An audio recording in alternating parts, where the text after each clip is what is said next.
can see this is the template or antisense, but we mainly call it the template strand. So this is the top strand is the coding strand, and the bottom strand is the template strand. And this is an example of how DNA is semi-conservative. Semi-conservative means some part, half of the DNA is conserved over time and over evolutionary time, and the other half is newly made. So this is the template strand is the newly made strand, and the conserved strand is the coding strand. Whenever we do protein synthesis, we always take messenger RNA and we make messenger RNA from the template strand. So here you're going to see that in the Tata box, what I want you to do is grab, you should have in your kit 2 transcription factors and a little box that says RNA polymerase 2. So you need to get ready for transcription. Notice we're in the nucleus of the cell, and about 25 nucleotides downstream you're going to see ATG, and then on the template strand you're going to see TAC. So if you would color TAC in like I have done so here, and then I want you to color in or highlight the Tata box on the template strand and the Tata box on the coding strand. And the Tata box is a TATA AAA. And then you're going to place the transcription factors on the Tata box, and you're going to grab RNA polymerase, and you're going to act like your RNA polymerase and make messenger RNA. So the next step, this is transcription, and transcription is defined as going from DNA to messenger RNA. So now you're going to break hydrogen bonds. After you've copied the template strand, you're going to break these hydrogen bonds, and RNA polymerase is going to start making messenger RNA where TAC is. So RNA polymerase knows where TAC is because it looks for these transcription factors that have binded to the Tata box, and it's like a red flag, and they say, hey, the gene is downstream. So that's exactly where RNA polymerase knows where to go. So you can see here the bonds were broken. There's 2 bonds between T and A and 3 bonds, hydrogen bonds, between G and C. So now we're ready to start transcribing messenger RNA. So you have a blank strand that looks like this, and it says messenger RNA. And so you're going to tape these 2 together, and it should say 1 of 2 and 2 of 2, and you can tape them either way, it doesn't matter because they line up perfectly. So once you tape the 2 together, then you are going to align it right above TAC, because TAC is the start point for messenger RNA. So what you should see is that now you're going to be RNA polymerase 3, and you're going to start adding your nucleotides to this new messenger RNA. But the nucleotides are no longer going to be DNA, they're going to be RNA, and they're going to be the complementary base pair for TAC. So in TAC, I would put T would be A here, A would be U because we're going with RNA, C would be G. So I would start out with AUG, and as we said before, that's the codon for the start in protein, and it also codes for methionine. So we're going to come down here, and we can see that you've placed your RNA polymerase on your desk, and you're starting with your new messenger RNA. So you start with A, and eventually what should happen is you've made the entire messenger RNA strand, and it should look like this. And notice that what I did is I drew lines for every 3 DNA or RNA nucleotides so that it illustrated the codon that's found in messenger RNA. So now that we've made messenger RNA, we need something to we need to go to the second process, which is RNA processing or post-transcriptional processing. And in that, all we're going to do, we're going to cap it, we're going to cut out the introns, and we're going to put a poly A tail on it. So you're going to need these things on your desk. So what I'd like you to do is get your 2 introns, the spliceosome, the G3P, which is your 5' cap, and this poly A tail. This is called polyadenylation because you're going to add all these A's for adenine on the poly A tail.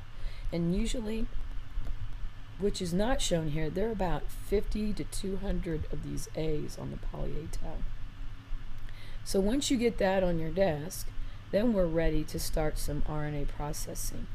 So we're ready to now place your introns on the messenger RNA like so. And you could do that like that, or you could cut them and tape them into the messenger RNA and then splice them out, whichever way feels good for you. So here we've got the introns, and Mr. Spliceosome wants the introns. Introns are non-coding RNA, and exons are coding RNA, meaning they're going to code, exons code or express the gene. So we don't want any introns in there, so we're going to cut them out using a spliceosome. So as you can see in this picture, you're going to take your spliceosome and grab the introns and pretend you're cutting them out. So we don't want any non-coding introns. So now we've got RNA. We've cut the introns out, but now we need to put a cap on it, a 5' cap. So at the 5' end, you want to put the G3P, which is guanosine triphosphate. And at the 3' end, we want to add the poly A tail. And you'll do that by taping those together. So you'll tape that to your messenger RNA. So once we get done with RNA processing, which is all going on in the nucleus of the cell, now we're ready for the third part and last part, which is translation. So the question is, why is it necessary to put a 5' cap and a poly A tail on the messenger RNA? And the answer is because when it leaves the nucleus of the cell, it goes into the cytoplasm where all these enzymes will degrade it and break it down. So the cap and tail actually help find the ribosome, help it protect it through the journey from the nucleus to the cytoplasm. So here on your desk, you can see we're going to write transcription, where that goes from DNA to messenger RNA, and it happens in the nucleus of the cell. And there's your DNA, there's your messenger RNA. Then step 2, RNA processing, where you put a cap and a tail and you cut out the introns. And now we're going to talk about translation, where we're going to translate that messenger RNA to ribosomal RNA, to transfer RNA to a protein, to a trait. So let's look at translation. So this is what your desk should look like. We've got to get out the ribosome and put it in the cytoplasm. We need to get out our transfer RNA and the stop codon, put it in the cytoplasm. And then we can put our spliceosome and introns to the side in the nucleus, and we're ready to grab that messenger RNA to take it to the ribosome in the cytoplasm of the cell. So now here you can see the messenger RNA is going through the nuclear pore, and it's going to find that ribosome in the cytoplasm. So take your messenger RNA and line it up so that it is sitting on the ribosome like so. So you can see this is going to be E site, this is P site, and this is A site. So place your AUG in the center of the ribosome right here so that it attaches to the small ribosomal subunit. This is called initiation, where the start codon, which is AUG, sits in the middle of the ribosomal subunit. Then what we're going to do is we're going to grab the transfer RNA. So transfer RNA, which has got the anticodon, and you can see the anticodon complementary base pairs to the codon, so A and U and A, C and G. It also, transfer RNA, holds MET, which is the amino acid for methionine, and it's the start codon. So initiations when transfer RNA, messenger RNA, and ribosomal RNA, all three RNAs, line up on the small ribosomal subunit. And then from behind comes down the large ribosomal subunit. So you're going to see how Now we've added the large ribosomal subunit, and initiation is now finished. So MET is now in the P site of the ribosome.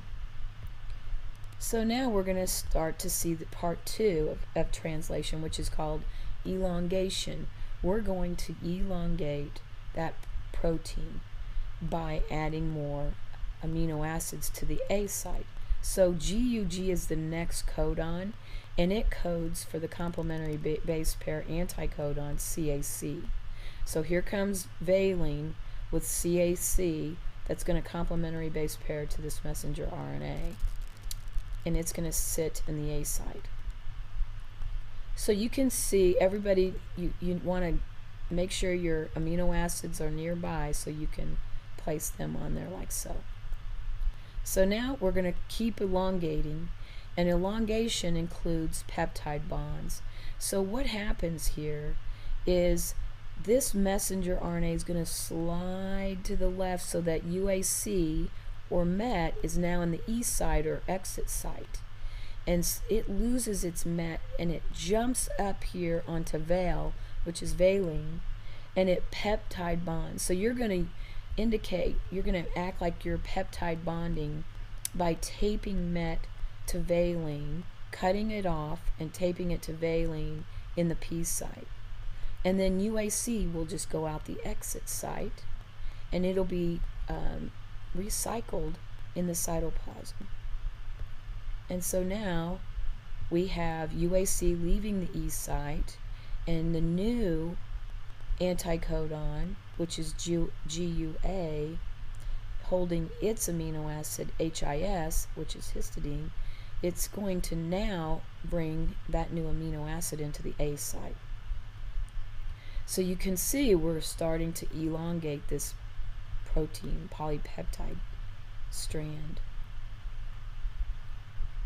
So here you can see that we peptide bonded valine and MET to histidine, and so now leucine's coming in, and it's coming into the A site. So we're elongating the chain. So we're going to continue down messenger RNA as it moves through the ribosome with the anticodon